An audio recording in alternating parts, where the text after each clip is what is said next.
Всем здорово! Warframe, вот каждый, кто когда-нибудь серфил интернет, натыкался на космических ниндзя с большими попами и цицками. И копируя Димона из Школы 13, неожиданно, не правда ли? И у нас с вами на повестке дня те самые ниндзя с большими попами и бубсами. Уже больше 10 лет я знаком с проектом, еще с самого его начала. Вот помню его еще таким вот пиздюком с английским языком и непониманием, что вообще в этой игре делать. Но играть своего рода Grimdark было очень интересно и необычно. Не похвастаюсь, конечно, полной стабильностью. Вот поймите, Warframe — это как баба на стороне, к которой вы по необходимости возвращаетесь. Понимаете, о чем я? Да брось, я уверен, что ты и сам собрасывал варф и потом возвращался. Буду искренне признателен вашему лайку и подписке. Это очень сильно помогает продвигать видос в массы и как максимум заставит мою сраку работать на все 100%. Да, я еще та ленивая жопа. И будет еще интересно, сколько лет вы уже играете и сколько раз возвращаетесь. Пишите, не стесняйтесь. Ладно, уже и так натрепал. Давайте без лишней мушеры. Заценим с вами сюжет и лор вселенной Warframe. Также, по традиции, глянем, что там с игрой на 25-й год. Разминайте свои булочки и хватайте свои любимые снейки. Будет очень интересно. Добро пожаловать мне, Grimdark, вселенную Warframe.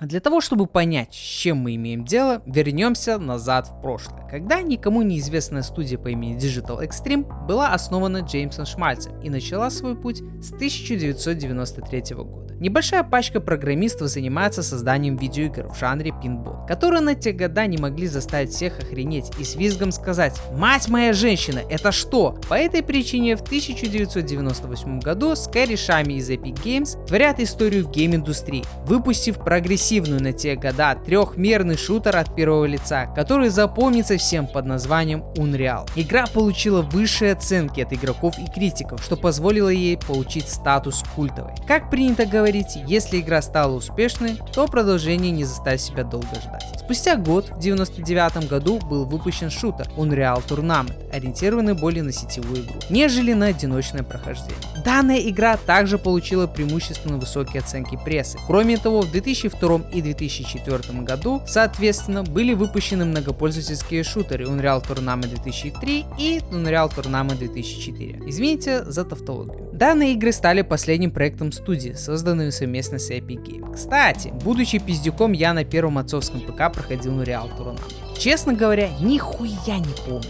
но по рассказам отца был неотразим. Последующие 4 года для студии выдаются неудачными. Крайние релизы выходят провальными и не собирают таких оваций. Краеугольный камень сегодняшней нашей темы — Dark Sector. Еще в начале 2000-х годов они длительное время занимаются разработкой игры под названием Dark Sector. Этот проект был закрыт, когда студия не смогла найти для него издателя. А вот уже в 2008 году Digital Extreme выпустили другую игру, также под названием Dark Sector, лишь частично основанную на ранее накопленных разработках. Запомните это. Dark Sector не сыскал должной славы и была погребена на долгие годы.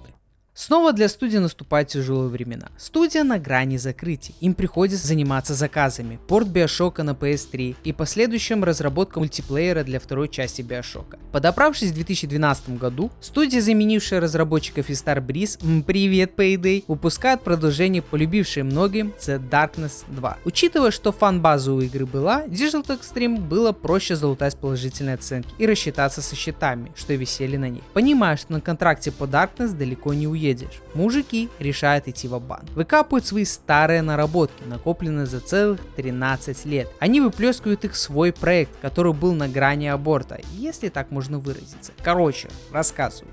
Быть наемным рабочим ни хрена не круто. Глава студии Джеймс Шмальц колесил по всему миру, пытаясь найти издателя для игры Warframe, но ей пророчили провал. И говорили: вы чего? Это фри-то-плей? Вы чё, блять, японцы? Тяжелые облака нависли над студией. Игру выпускают в открытую бету.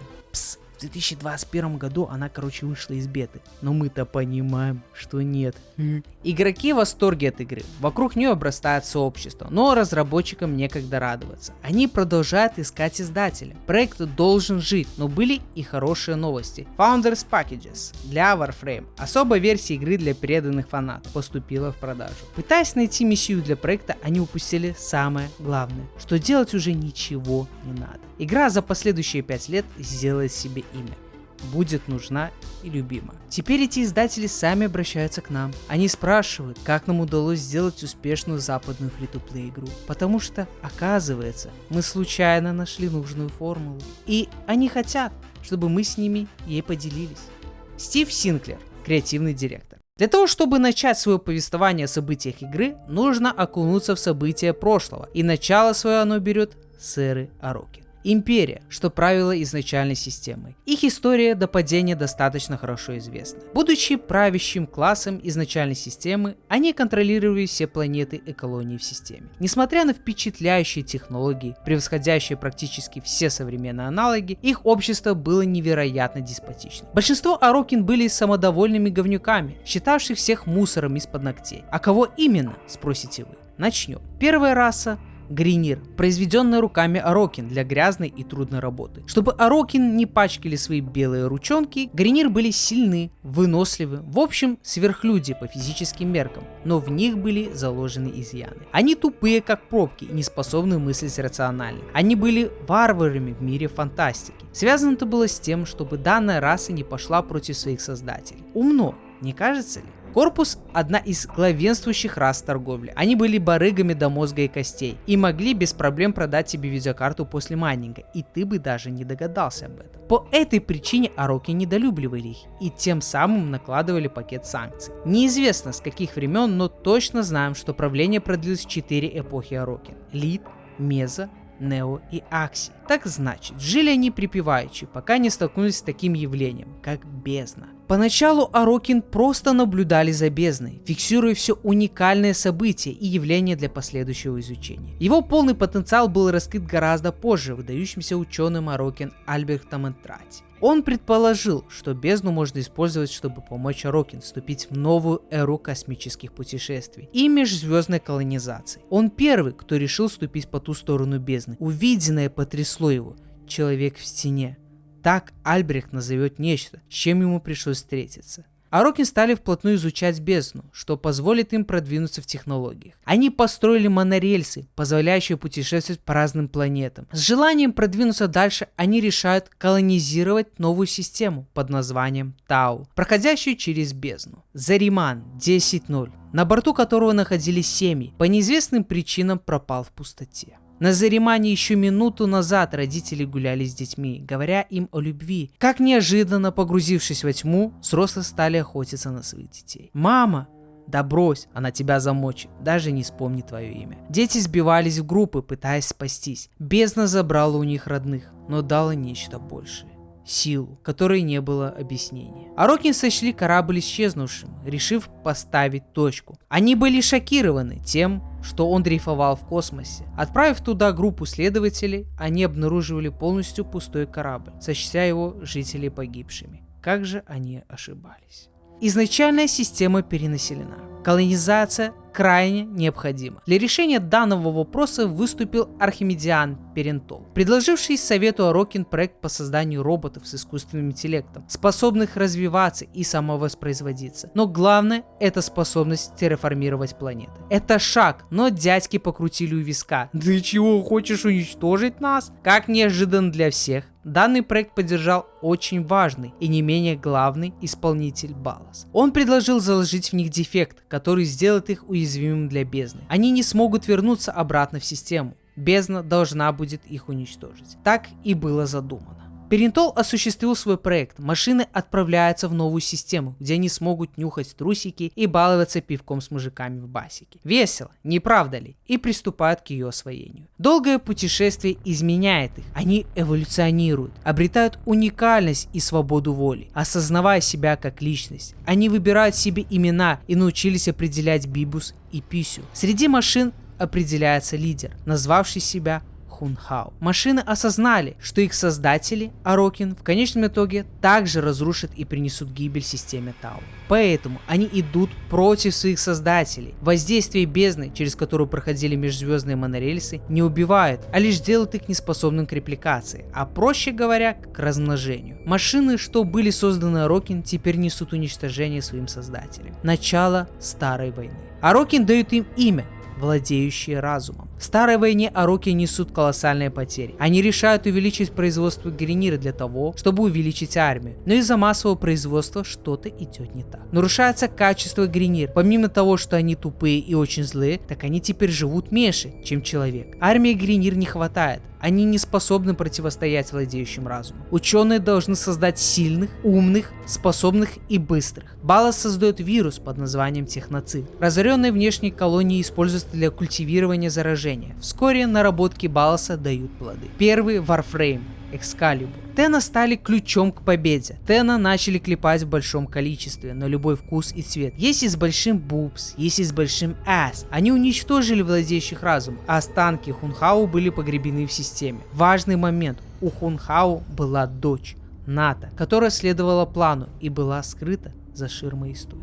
После того, как Арокин, некогда властвующие и доминирующие над изначальной системой, наконец-то сумели оттеснить последних представителей владеющих разумом. Они устроили масштабный праздник в честь своих спасителей Тена, способствовали их победе. Однако торжество оказалось коротким. Вскоре Тена обратили свое оружие против самих Арокин, устроив жестокую резню, положившую конец эпохи и их господства. Большая часть высокопоставленных членов династии попыталась сбежать, но лишь немногим удалось избежать ловкости и сноровки своих недавних союзников. Таким как Балас и семье Трати удалось скрыться и пережить разгром. Пока Тена отправляли всех остальных в глубины Криосна, после падения Рокин воцарился хаос, и вся система оказалась расколота на 3 враждующие фракции. Гринир, представляющие собой колонированных солдат с неизбежным генетическим упадком, начали захватывать планеты, полагаясь на численное преимущество. К ним в противовес стала корпорация Корпус, чья жадность и стремление к прибыли мотивировали их занять свою долю территории системы через торговлю войны.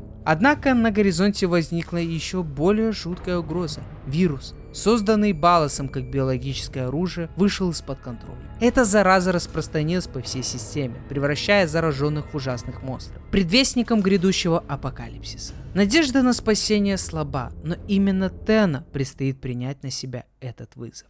Сюжет игры Warframe стартует с пробуждения Warframe по имени Экскалибур из многовекового Криосна. Эту миссию исполняет загадочная дама по имени Лотос. Почти сразу Экскалибур сталкивается с солдатами Гринир, командуемыми генералом Вором. Вор устанавливает на Warframe так называемую Аскариду, устройство, предназначенное для контроля над Тен. Его замысел прост – подчинить себе древних воинов и сделать их собственными пешками в своих амбициозных войнах. Он планирует доставить Экскалибура своим повелительницам, живым королевам, в качестве доказательства своей мощи и способности. Если задуманное им осуществится, армия Гринир с Тена на службе станет непобедимой силой. Именно отсюда и начинается знакомство игрока с миром Warframe, через обучающий процесс. Warframe быстро вовлекает игрока, уча вас двигаться, парировать атаки и эффективно расправляться как с небольшими группами врагов, так и с целыми ордами противника. Концепция Warframe построена на взаимодействии пользователя с уникальными боевыми костюмами, собственно, Warframe'ами. Каждый из них представляет собой индивидуальность. Один способен обрушить огненные шары на врагов, другой становится невидимым, а третий поражает своим неординарным комплектом способностей. Выбирай, кого захочешь, так как визуальный перечень может удивить и не менее того радовать ваш глаз. Попа большая, попа круглая, маленькая, плоская, толстая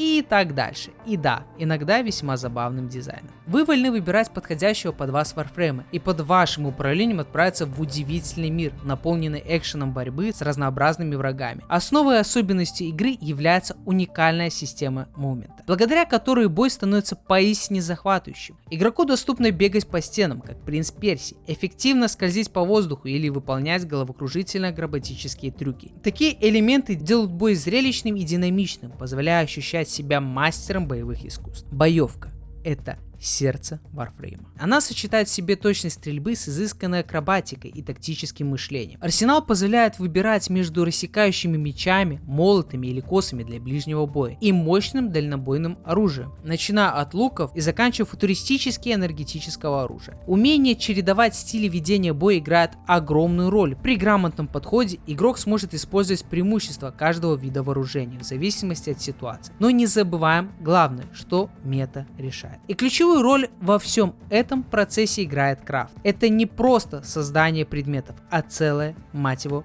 за ногу система, которая позволяет вам получать новое оружие, варфреймов и многое другое. Давайте разберемся, в чем же его особенность и почему он так важен. Важное, с чего все начинается, это покупка или же нахождение основного чертежа, к которому прилагается перечень ресурсов для крафта. Это основа крафта. Ресурсы — это всевозможные материалы, которые вы находите на планетах, от простых металлов и кристаллов до редких органических соединений и сплавов. Их сбор — это неотъемлемая часть геймплея. Как говорится в сообществе, ты гриндишь ресы на нового варфрейма для того, чтобы было проще гриндить ресы для другого варфрейма. Надеюсь, правильно сказал, а если нет, то смысл понятен. Warframe относится к жанру лутер-шутер. Поясню, лутер-шутер — это по сути жанр игры, где вы постоянно сражаетесь ради того, чтобы находить и собирать ценную добычу, которая делает вас еще сильнее и позволяет справляться с еще более сложными противниками. Надеюсь, не замудренно. Это бесконечный цикл улучшений и преодолений. И Warframe — идеальный пример лутер-шутера. Ну что, вернемся к сюжету. Мы должны ускользнуть от вора и его солдат, вооружиться, защитить свой корабль и в конце концов сразиться с вором, чтобы помешать его планам, в конечном итоге разделив его пополам. Лотос отправляет Тена на землю по наводке, мол, были обнаружены некие руины прошлого. Прибыв туда, Тена встречает Дакса по имени Тэшен. Он не доверяет нам, поскольку Тена были утеряны как вид, и появление предзнаменует перемены. Он заключает Тена, увозя его к себе, где проверяет Тена на прочность, с задачей выяснить, правдиво ли его явление. Доказав Тэшену свою силу, тот отпускает нас, даруя сегмент модов для корабля и еще одна механика. Моды играют ключевую роль в построении билдов. Проще говоря, моды — это сердце вашей прокачки Warframe. Они позволяют вам настраивать и усиливать своих Warframe, оружие и компонентов, делая их по-настоящему уникальными и смертоносными. Представьте себе, что мод служит как улучшение или способность, которую вы сможете вставлять в специальный слот вашего снаряжения. Каждый мод имеет свою стоимость и эффект. Эти эффекты могут быть самыми разнообразными. Это глубокая и многогранная механика, которая позволит вам полностью раскрыть потенциал вашего снаряжения. Так что продолжим. Доктор Тенгус, врач Гринир, погрузился в опасные эксперименты, разрабатывая биологическое оружие. Нам было поручено провести подробное расследование этого дела, чтобы выяснить его суть и возможные угрозы. Оказалось, что объектом исследований Гринир был уникальный штамп техноцита, сумевший пережить разрушительные события Старой войны. Однако в ходе испытаний произошел сбой, что привело к катастрофическим последствиям. Зараженные вышли из карантина и начали нападать на аванпосты и корабли Гринира на Меркурии. Ситуация стала критической, так как дальнейшее распространение инфекции могло угрожать безопасности всей изначальной системы. Лотос немедленно дает указание уничтожить источник заражения, и мы приступаем к ее выполнению. Используя технологическое достижение каскадную бомбу, наполненную мощной энергией бездны, нам удается ликвидировать основной очаг заражения. Все же последствия оказались плачевными. Часть системы все равно осталась поврежденной зараженными, что добавило сложности к общей картине. На Уране Тена сталкивается с необычными дронами, которые, судя по всему, что-то или кого-то пытаются найти. После сканирования этих устройств Лотос обращается к Тена за помощью, предполагая, что дроны принадлежат корпусу. Она отправляет нас на Землю для изучения ситуации. Однако там они обнаружат обломки времен Старой войны, что ставит Лотос в еще большее недоумение. Внезапно Лотос понимает, что эти дроны владеющие разумом. Немедленно прекратив связь с Тена, она оставляет его в растерянности. Тем временем Тэшен предлагает свою помощь, предполагая, что секрет Лотос может быть связан с появлением этих дронов. Вслед за разгадками их происхождения, Тена сталкивается с лидером гринирских ученых Тилом Регором, который ведет раскопки древней гробницы Старой войны в глубинах Урана. Регор преследует цель найти способ исправления генетического дефекта гриниров, ограничивающий их продолжительность жизни, и для этого стремится проникнуть в гробницу. Лотос внезапно вмешивается, объясняя свое исчезновение желанием замести следы. Она умоляет Тена не позволять Регору войти в гробницу, предостерегая о возможных последствиях, но Регор все же углубился внутрь и становится свидетелем чего-то пугающего. Его планы рушатся, когда он случайно пробуждает разумное существо — Хунхао, разрушителя миров. «Ната, где ты? Тебе от меня не спрятаться». Тена не понимает, что происходит, когда чел Басик требует правды. Чтобы понять, не играет ли наша девчулька за врагов, Лотос под давлением рассказывает, что раньше ее звали Ната, и что она была разумным существом, которому приказали уничтожить Тена во время Старой войны. Из системы Тау, где находится центр владеющих разумом, она пересекла бездну, чтобы добраться до первоначальной системы и выполнить свою миссию. Однако, поскольку создатели владеющих разумом Арокин запрограммировали их на уязвимость перед бездной в качестве меры предосторожности на случай восстания, Лотос впоследствии утратила способность к деторождению. Поскольку Старая война подходила к концу, не было необходимости убивать Тена. Желая иметь собственных детей, Лотос решает спрятать их во втором сне. Оправдываясь, она сказала очень интересную фразу: «Ната была дочерью, пока я не уничтожила ее. Теперь я Лотос, теперь я мать». Хунхао не по кайфу, что дочь предала его. Помимо этого, еще и Тена, как заноза в заднице, доминирует в системе. Окончательно пробудившись от спячки, он решает отомстить Тена за их действия во время Старой войны. Объединившись со Сталкером, они стремятся уничтожить небесную колыбель, которая, как позже выяснится, является слабостью Тена. Резервуар на Луа, спрятанный в пустоте Лотосом для защиты Тена от владеющих разумов. Нам предстоит найти резервуар первее Хунхао, а точнее Сталкера. Неожиданно на помощь приходит Аллат-5, но не просто так. Ему нужно знание. Наведя нас на следы, которые ведут к реликвии владеющих разумом на Уране, выкопанные Гриниром. Взаимодействуя с реликвией, Лотос пытается выяснить местонахождение Хунхао, но терпит неудачу, позволив Хунхао узнать расположение резервуара. Пока Сталкер идет по маршруту, Тена преследует его, чтобы не дать ему первым добраться до резервуара. Пройдя через врата бездны в башню Рокин, в бездне, он понимает, что резервуар находится на спутнике Земли, который был скрыт в бездне. Если отключить механизм маскировки бездны в башне Рокин, можно будет обнаружить спутник, известный как Луа. Это позволяет Ордису забрать игрока с башни и перенести его на Луа, где Сталкер начинает зверствовать. Тена вынужден вывести Луа из бездны, чтобы ее не раздавило под тяжестью силы бездны. Теперь, когда Луа больше не защищена от владеющих разумом, они хлынули на спутник и приходится отбиваться. Момент истины. Правда о резервуаре заключается в том, что в нем заключена истинная форма Тена. Оператор. В резервуаре оператор направляет свою энергию бездны на дистанционное управление варфреймами. Этот процесс называется перенос. Сталкер встречается с игроком, но увидев оператора, не решается его убивать, оставляя нас наедине с ордами владеющих разумом и новообретенной силой, способностью направлять энергию бездны для уничтожения врагов.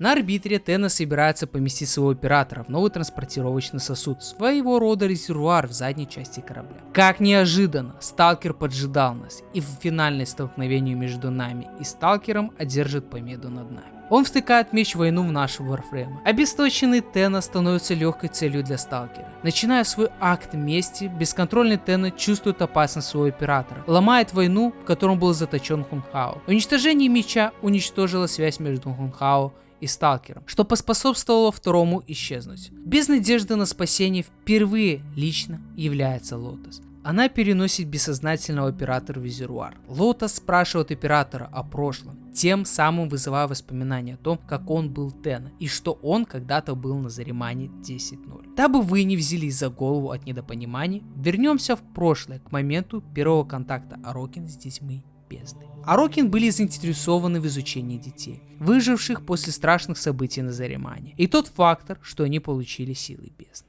Дети были бесконтрольны, и силы, которые они обрели, не стали по зубам Арокин. Они не были к этому готовы. Дети с одного прикосновения могли сворачивать человеческое естество внутри тебя, что несло сильный ущерб человеческому сознанию. Детей заклеймили демонами бездны. Готовых уничтожить, за них вступилась Архимедиан Маргулис. Она становилась для них матерью. Ее действия служили катализатором лечения Тена и в конечном счете разработки Warframe. Но была казнена Советом Арокин из-за ее высказываний, осуждений их. Она считала, что дети станут чем-то большим, но Арокин сочли их за идеальное оружие. Warframe послужили Арокин. Исполнитель Балас был влюблен в Маргулис и сильно просил ее отказаться от всех слов, что она сказала на совете Арокин. Отказавшись принимать вину, Маргулис была казнена рукой того, кто ее любил, Баласа.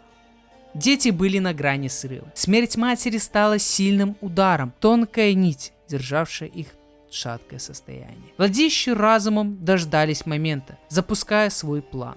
Ната, дочь Хунхао, стала новой матерью для детей. В старой войне владеющие разумом терпят поражение. В этот момент план приводится в действие. В момент ликования Рокин стали уязвимы, чем и воспользовалась Ната, настроив Тена на своих создателей, положив конец эре Арокин. Ната погружает Тена во второй сон. Она не уничтожает Тена, как было задумано, тем самым неся бремя матери. Я скажу, что это самый крутой квест, с которого я начал на Warframe смотреть по-другому. Это необычное стечение событий, о которых и помыслить не мог. И вот что спешу вам сообщить. Между событиями в игре проходили месяца, годы игры Warframe. Каждый квест был событием, как в сюжетном плане, так и игровом. С каждым квестом приносились многие новые механики и разного, что можно фармить. Вот, например, были квесты, полностью ориентированы на знакомство с нововведениями. Квесты Арчвинг, Релджек. Я специально упустил данные квесты по той причине, что они муторные и полностью строятся на гринде частей для крафта, Релджека или того же Арчвинга. Касаемо основного пути, а именно сюжета, то на протяжении нескольких лет, примерно до выхода жертвы, в сообществе кипели теории о Тена, так как базой было то, что в основу легла игра Dark Sector. Но на сегодняшний день это не является действительностью по той причине, что многие теории не сходились и притягивать те или иные моменты за уши как-то что-то негуманно. Что касаемо качества квестов, всегда было лучшим в этой игре до одного момента, о котором мы обязательно поговорим, но не сейчас. Беспокойство на резервуарах в Луа подталкивает Тена расследовать проблему. Но Луа обнаруживает, что оказывается, Челбасик Тэшен торгся для того, чтобы выманить оператора, затащив его в ловушку королев Гринир, двух сестер, завладевших могущественным артефактом Кувой. Окажется, что Челбас, двойной агентик, в поисках истины Тена следует за призраком Тэшена, который приводит их в предположительно необитаемое поле астероидов. Отключение матрицы безопасности открывает доступ к крепости Кувы, центральной базе гринировцев и месту обитания королевы-близнеца. Тена понимает, что мобильная база не позволит им обнаружить ее снова, и нужно хватать фортуну за яйца. Поэтому, проникнув в крепость, Тена обнаруживает логово королевы, а также Тэшена, который находится под контролем Кувы, скипетра королевы, из-за своего статуса Арокин, солдата Дакс. Даксы были биологически запрограммированы не перечить тем, ком течет кровь Арокин, а в частности Кувы. Поэтому Челбасик безжалостно привел Тена к королевам для преемственности, ритуала переноса сознания из одного тела в другое ради вечной жизни. Из-за многократного клонирования тела королевы страдали от синдрома распада при клонировании с каждым циклом преемственности. Поэтому для сохранения бессмертия ей нужно новое молодое тело. Прежде чем они схватят Тена, Ордис отключает перенос, пытаясь защитить оператор и оставив своего Warframe. Однако королева начнет процесс преемственности, проникая в разум Тена через суррогат Warframe. После переходного периода, во время которого Тена предстает в форме оператора, он оказывается на горе во время снежной бури. Там он встречает Тэшена, который ведет его через горный перевал, чтобы вернуть ему воспоминания Тена, которые были подавлены Маргулис в попытке защитить его от бездны. Или не от бездны. Трагические события становятся более понятным для Тена, когда он вновь обретает способность управлять бездной, без необходимости направлять его через Warframe. Маргулис солгала им. Солгала бездействием. Она не вылечила детей Заримана, она стерла их. Челбас надеется, что правда все еще жива в Тена, погребенная в сознании. Восстановив свои изначальные силы, Тена возвращается в крепость Кувы, чтобы спасти Тэшена от королев. После серии сражений с охраной королевы и самим Тэшеном, Тена наконец обходит защиту королев и крадет скипетр Кувы. Теперь, когда королева уязвима, Тена и Тэш убивают старшую королеву, а королева червей сбегает из царства смерти. Вернувшись к видению на горном перевале, Тена решает, что делать с Ковой, украденным у королевы. Независимо от их решения, таинственные фигуры шепчут им на ухо, предсказывая, к чему приведет возвращение их сил бездны. Тена получает странное сообщение от заброшенного корабля Стального Меридиана, который привлекает их внимание. Прибыв туда, они обнаруживают, что его экипаж был хладнокровно убит. Повсюду разбросаны странные послания, написанные кровью, которые не дают Тена покоя. Пока не ищут подозреваемого, не могу не высказать, что все вот это прям вот, блять, до мурашек. А если проходить эту локацию с прицелом, можно кайфануть от атмосферы. Они здесь встречают Паладина, священного вестника Красной Вуали, которая говорит, что их синдикат в плачевном состоянии. Их священная муза Тена по имени Рел покинул свой пост в храме, что привело к хаосу во всей организации. В отличие от других Тена, Рел не погрузился в криосон, потому что был изгнан Маргулис и другими Тена за то, что ослепил по случайности Маргулис. Вместо этого он пожертвовал своей жизнью и привязал свой дух к своему варфрейму Хару, который стал стражем, сдерживающим нашу реальность от человека в стене. В поисках защиты Тена привел Паладина на базу Стального Меридиана, где за ней будут наблюдать сотрудники Стального Меридиана. Чтобы связаться с Релом, Паладина просит Тена вернуть священную реликвию для завершения сеанса. Судя по всему, Рел все еще помнит о своей человечности, несмотря на маленький эпизод, вызванный потерей контроля над переносом из-за атак человека в стене. Чтобы решить эту проблему, Тена улавливает проявление эмоций Рела, возмущение, вызванное энергией переноса, и возвращает их в храм Красной Вуали в бездне. Чтобы положить конец страданию Рела, Тен освобождает Хару из цепей, позволяя Релу погрузиться в сон. Однако, без сосуда, защищающего человека в стене, Тену придется столкнуться с последствиями. Человек в стене уже в нашей реальности. С каждым нашим шагом он становится ближе и громче. В личных покоях корабля неизвестное воспоминание является в виде энергетической сферы. Войдя в нее, Тена переносится на Луа. Он проходит знакомые ему места, но голоса его матери врезаются ему в мозг, нанося травму. День казни его матери Маргулис. Тена находит анклав Лотос в конце следа. Он рад встрече в надежде на взаимность, но тут был другой гость. Исполнитель Арокин и палач Балас. Он извиняется перед Лотос и обещает больше не бросать Маргулис. Держась за руки, Балас и Лотос исчезают в таинственном свете, оставляя Тена со знакомым чувством утраты в руках. Лотос ушла, мать бросила своих детей. Тена слышит слабый шепот недавно покинувшей Лотос. Ее голос направляет их к ее шлему в личных покоях корабля. Когда оператор прикасается к шлему, в их сознании возникает видение Варфрейма, удерживаемого Баласом и владеющим разумом, тем самым пробуждая их отправиться на Землю для расследования. Рассматриваемый Варфрейм Экскалибур Умбра исчез из поля зрения. После битвы с владеющим разумом остались только его останки. Ордис пытается воссоздать его на основе сканов его останков, но для этого не хватает данных. Следы минералов на Скиате Умбра указывают на то, что дополнительную информацию можно найти на Луа. Во время визита на Луа было обнаружено витрувианское устройство, найденное в лаборатории, принадлежавшее Баласу. Этот витрувианский диск содержит записи Баласа о его предательстве по отношению к Арокин во время Старой войны и о происхождении варфреймов. Загрузка витрувианского диска в главный компьютер корабля дал возможность создать Экскалибур Умбра. После экипировки в арсенале он сразу же впадает в ярость и повреждает собственный шлем, обнажив глаза, а затем прижимая оператора к стене, пока тот не проникает в его разум с помощью переноса. Тена узнает о происхождении Умбры как о личном наказании, который Балас назначил Даксу, его лучшему другу, за то, что тот шпионил за ним во время его недавнего предательства по отношению к Арокин. Солдату Даксу вводили гельминтов-паразитов, чтобы создать броню из кожи с модифицированными органами, как это обычно делалось с Варфреймом во время Старой войны. Воспоминания резко обрываются, и оператор узнает, что Умбра сбежал с корабля, отказавшись от переноса. Они преследуют Умбру, и по мере того, как они проникают в его воспоминания, открываются новые записи Витрувия. В них содержится ключ к секретам самих Варфреймов. После нескольких попыток оператор наконец получает доступ к последним воспоминаниям Умбры, как тот убивает собственного сына Иса, когда инфекция овладела его телом, а Балас заставил его действовать с помощью модифицированного переносного болта. Оператор вмешивается в этот процесс и говорит Умбре, что ему не нужно переживать это событие в одиночестве. Вместо этого они вместе столкнутся с этим горем, используя двойственность разума и тела. Умбра — это рука, а оператор — душа. В этом откровении разум Умбры и оператора связаны. Перенос прошел успешно. Обладая этой новообретенной силой, оператор и Умба отражают атаку владеющих и возвращаются на Землю, чтобы сразиться с Балосом. Во время финальной схватки Умбра успешно наносит Балосу удар в живот, бросая вызов его подчинению благодаря оператору. Расспросив его о местонахождении Лотос, она появляется с неба в настоящей своей форме Наты. Она уносит Балоса с собой, возвращаясь к своей матери. Похоже, что Лотос больше не является тем материнским образом, который любил Тед.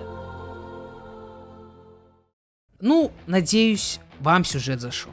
Но спешу рассказать вам о паре моментиков. Первый и очень хороший. Это не конец истории. А вот плохая — это то, что следующая пачка сюжета — это просто, извините за выражение, редкостное говно. Честно говоря, особо желания говорить об этом нету. Но давайте так. Я вам наною на 50 лайков и крепкую поддержку в комментариях. Я считаю, это честно. Даже если ролик не наберет нужного числа лайков, я смогу двинуться дальше по играм, о которых я хочу рассказать. Поясню вам момент один. Я по-своему люблю Warframe, и лучше его половину считаю до финала квеста жертв. Поскольку будущее будет закручено, перекручено, и решение Ребекки привело к какой-то стагнации. Если кишка у меня не тонка, то поговорим во второй части.